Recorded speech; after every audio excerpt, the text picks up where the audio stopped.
दुलाराय बर' फरायसा आफाद दादों, आबोब दादों, हारिमु आफाद दादों, गोदान गोदान आफाद दानानै इभिन बर' थुनलाइ आफादाबो मिरु आफादजों लोगोसे जिल्ला कमिटि जों मरेल सापर्ट होबोनानै बर'नि थामोन्थाखौ जों गोख्रों खालामनो थाखाय जों आसाम 50-50 एन्ड डिभाइड 50-50 आनो जा बा बड'लेण्डआनो जा बेखौ मदद होबोनानै बे हालामनि धुबुरीनिफ्राय बे खोला फारसे गासिबो गलाघाट, जनाय, धेमाजि, नगाव, मरिगाव गथै बे ओनसोला गुवाहाटी, गवालपारा, दुधनै बे ओनसोला गोख्रों बिबान लाबोनानै बे बड'लेण्ड मुभमेन्टखौ सापर्ट होबोनाय जोङो जोंहा गोसोआव दङ आरो गोबां मानसिफ्रा मुंख्लंबो जादों।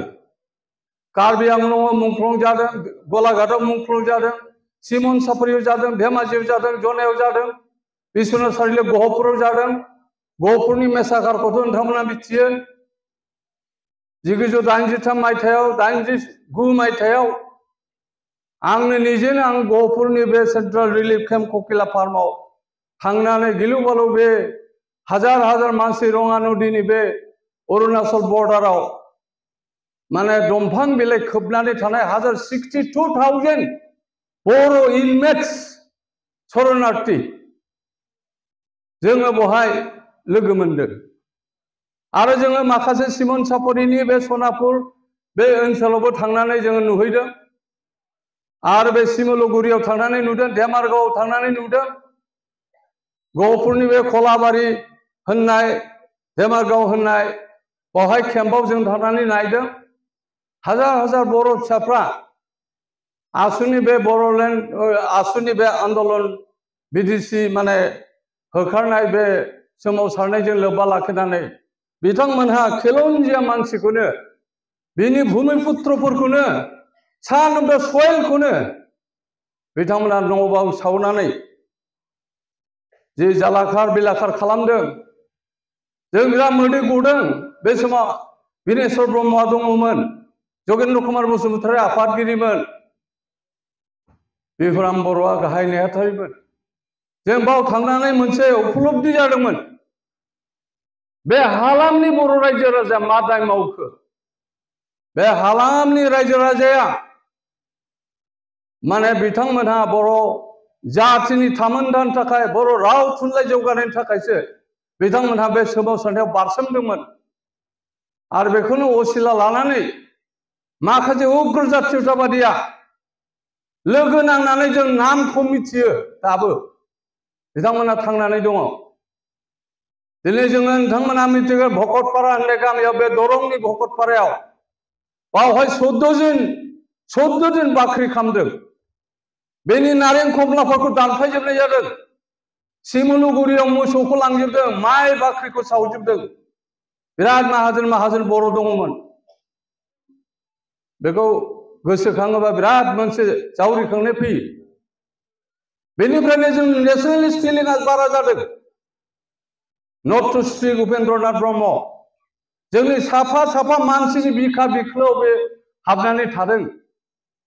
दा बै बर'लेण्ड मुभमेन्ट समावबो बे हालामनि मानसिफ्रा बिथांमोनहा एखेबारे फुरा माने भेहेमेन्टलि बिथांमोनहा माने सापर्ट होबोदों। दा बेखौनो जोङो जेलानाखि खौसेथि बर' सुबुं आफाद दाजेनो आं गाम्बारु मुसाहारिखौ बुंदों, मिहिरि सरमोनखौ लोगो हमदों, अनिल बसुमतारी उनाव नेहाथारि जादों, गाम्बारु उनाव फाउन्डारमोन। जों बुंदों बे जिनिसखौ नांगौ। मानो होनब्ला जों बिटिसि 2003 आव जाबाय। व्हाट एबाउट आउटसाइड बिटिसि नि बर'खौ सोर नायगोन? बेनि लेंगुवेज लिटारेचार कालचारखौ सोर नायगोन? बेनि रायजो राजाखौ सोर नायगोन? जों गोलैबाय माने राभा हासुङाव माखासे थाबाय, माखासे टिवा काउन्सिलनि सिङाव थाबाय, हिदेश्वर शइकिया काउन्सिल दानानै होजोब्बाय, सेटेलाइट काउन्सिल, मिसिं काउन्सिल एमएससि खालामना होबाय, सनुवाल कसारि काउन्सिल खालामना होबाय, मेस कसारि काउन्सिल खालामना होबाय। व्हाट एबाउट बर'? मा जागोन बे बर' माखासेफ्रा? आं साबायखर होयो बिथांमोनखौ। बिथांमोना गाम्बारु, मिहिनीश्वर, अनिल आरो जायफोरनिखि इएम दं दा मनरन्जन बसुमतारी मोनानो बे समाव बे प्रदीप स्वर्गियारी बिथांमोनानो बिराद माने बे ओनसोलाव गैयाल'ना अर्गानाइज खालामनानै बे आफादखौ दानानै दिनै जोङो बिराद भाग्यवान जे जोङो बिटिआरनि पिस सुक्तियाव सागोनगिरि जानो मोनबाय मिहिनीश्वर बसुमतारीया जेब्ला माने सागोनगिरि जायो आं सानखादोंमोन बेनि सिगाङाव आं मिथिनायाव एनडिएबि धीरेन गड आरो इउबिपिअ जोंसो सेन्ट्रेल गभर्नमेन्टआ हाग्रामा महिलारिनि पेट्रनेसाव सुक्तिया जानो गोनांमोन उनाव रन्जन दैमारी आरो बे माखासे ग्रुपजों जानो खोथा गैयामोन जों मिथिगौ जेलानिखि फेरेंगामोनहा म्यानमाराव दंमोन सोर लाया बिसोरखौ बिथांमोनखौ सिजफायार खालामहोआ सोर बिथांमोनखौ बोरै बार्माजों थांनानै बेंककजों थांनानै बोरै लाबोआ बेनि जारिमिन जों सब मिथियो आरो बेनि उनाव जेलानिखि पिस कमिटि दादोंमोन पिस कमिटि नङा मोनसे कोअर्डिनेशन कमिटि दादोंमोन सिनियर पार्क सापागुरियाव आंखौ चेयारमेन हिसाबै लादोंमोन बे लावखे खारजिखौ माने कनभेनर हिसाबै लानानै 7 जन कमिटि जों लादोंमोन जोंखौ जोङो एनडिएबिनि माखासे जेंना जेंगोना बेखौ जोङो fast track trial Ranjan Daimary fast track ट्रायलसिम जोङो माबोरै बेखौ सख'नो हागोन माबोरै बेखौ लाबोफिननो हागोन जों बेखौ नाजानाय जादोंमोन जों एबि माथ्रखौ लोगो हमदों इन्टारलकेटरखौ जों तपन देखा दानि डिजिपि गोदान जानाय दिल्लीयाव जों बिथांखौ खैबाबाराव लोगो मोनदों पल्लभ भट्टाचार्यखौ लोगो हमदों चिफ मिनिस्टार सर्बानन्द सोनोवालखौ लोगो हमदों जों हम मिनिस्टार राजनाथ सिंह बै समाव जों लोगो हमदों हमनानै जों बुंदों जे एनडिएबिनि बे जेंनाखौ सुस्रांनांगौ बेनिफ्राय बे जेंनाखौ जेलानिखि रन्जन दैमारीखौ फास्ट ट्रेक ट्रायलआव लाबोयो जोङो आसामनि चिफ मिनिस्टार इनचार्ज अफ हम तपन देखाखौ जोङो बुंहैदों डाइरेक्टरखौ जे बिथांखौ रिलेक्स खालामनानै बिथांनि फास्ट ट्रेक ट्रायलखौ रिलेक्स खालामनानै होनांगौ होननानै जोङो बुंनाय जादों लास्टआव जोङो बै समनि चिफ हाग्रामा महिलारिनो जोङो रिपर्टखौ होबाय होनानै नुबाय जे उखिला जोंनो खोन्थाबाय नोंथांमोना आगयनानै लाब गैला बे लाइफ इनप्रिजनमेन्ट जाखासिगोन बेनिफ्राय फास्ट ट्रेक ट्रायलनि भार्डिकआ मा जाखो लाइफ इनप्रिजनमेन्ट जानाय लोगो लोगो जों नुबाय आरो जों रायलायदोंमोनबो लास्टआव जों बङाइगाव ओंखाम जालायनानै रायलायदोंमोन जे मा खालामनो जोंथ' नाजादोंमोन सिभिल ससाइटिनि मानसि हिसाबै खिन्थु नोंथांखौ जों रैखा खालामनो हायाखिसै बेनि उनावहाय नैबे बिटिआर सुक्तियाव बिथांमोना सागोनगिरि हिसाबै थांबाय बेथ' मोजां बाथ्रा बे मोनब्रै एनडिएबि बर्डआ पिस बे माबायाव एमअइउआव सहि होदों इउबिबिअनि चेयारमेन मिहिनीश्वर बसुमतारीयाव सहि होदों आबसुनि प्रेसिडेन्ट दानि चिफ बिटिआरनि प्रमद बर' आरो लरेन्स इस्लारि जेनेरेल सेक्रेटारि सहि होदों दा सहि होनानै पिस शान्ति लाबोनो थाखाय गोजोन लाबोनो थाखाय बर' समाजाव गुलाय गुजाया जाहाथे जाला गावलाय दानथार सुलायनाया जाहाथे जाया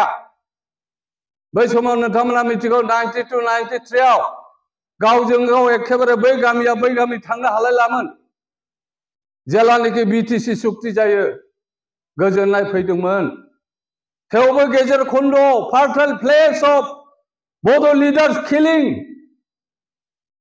बे बर'लायनाय लेखाया बिदि जादों जों मिथिदों जायनि थाखाय बर' थुनलाइ आफादनि गाहाय नेहाथारि बिहुराम बर' एलिमिनेट जादों जायनि थाखाय आफादगिरि बिनेश्वर ब्रह्म एलिमिनेट जादों जायनि थाखाय गलापी बसुमतारी एलिमिनेट जादों जायनि थाखाय बिरेश्वर बसुमतारी एलिमिनेट जादों जायनि थाखाय बिजिनिनि कामाख्या प्रिन्सिपाल बेनिफ्राय हजों प्रमद चन्द्र बसुमतारी एलिमिनेट जादों बिराद मोजां 132 बिराद मेलेम गोनां मानसि बुथारनाय जादोंमोन बै समाव बालिराम बर'खौ बुथारनाय जादोंमोन बेखौ नुहुरनानै जों गिखांनाय मोनदों जे नंगौ माबा मोनसे मोननांगौबा हाथियारजोंल' जाया, हाथियार कालचारजोंल' जाया। दिनै आलफाया मा जाखो? आलफा जोनोम जानानै दिनै मा जाखो? गासिबो सिजफायार खालामनानै अभारग्राउन्डआव फैजोबनांबाय। इन्डियान गभर्नमेन्टनि बे आर्मि माबाजों हायो नामा? बहा थाखोमानो नोंलाय? बड'लेण्ड एलेकायाव बबेयावहा थाखोमानो नों? भुटानाव खैदिन थाखोमाखो? भुटानाव थाखोमानाय इरेग्दावआ मारै बुथार जाखो? इरेग्दावआथ' भुटानाव बुथार जादों। जाब्राङा जोंनि बेंटलाव बुथार जादों। बोहैथि माबायाव नागालेण्डनि डिमापुराव बुथार जादों। Where is the place? बेखौ नुनानै फंबाय बिएलटि बिथांमोनहा मोनसे गुड डिसिसन लानानै 2000 कारगिल जुद्ध समाव सिजफायार खालामदों। मिनिस्टारा मोजां मिथियो। सिजफायार खालामनायखौ जोङो सिभिल ससाइटिनि मानसिया बरायदों। जोङो मुथासेल' बर' लिडारफ्रा गावजों गाव जुदि बिदि थैलायबाय थायोबा बेसे बोसोर जोङो बेबायदि थाबाय थागोन बे जाथिया। आरो ओरैबायदि चान्स लादों जायफोरनिखि सुबिदाबादि पलिटिसियानफोर दं बिथांमोना सुबिदाखौ लादों। बेनि थाखायनो इउबिपिअ दानानै बिथांमोनहा मोनसे मोजां सिन्था खालामनानै बे जे बर' कसारि अट'नमास काउन्सिलखौ दाबि खालामनायनि खारना बेनो जे जोङो रक्षनाबेक्षन नांगौ जाथिनि। दहाय मन्थ्रिया बुंदों जोंथ' सानदोंमोन बेखौ थाबैनो मावफुंनांगौ, जेरै माने भिलेज डिलिमिटेसना जाबाय होननानै बुंदों, मोजां खोथा। कनस्टिटिउएन्सि डिलिमिटेसन जागोन होननानै बुंदों। भिलेज नटिफिकेसना जानांसिगौ। जोङो माखासे जोङो काउन्सिलनि टिवा काउन्सिल, मिसिं काउन्सिल बा जोङो राभा हासं बिथांमोनजोंबो जों रायज्लायनानै मिथिदों बिथांमोनहा अबजेक्सन गैया। बिथांमोना उइदिन दि काउन्सिल बिथांमोना बर' कसारि अट'नमास काउन्सिल जानायाव खुनु आपत्ति गैया।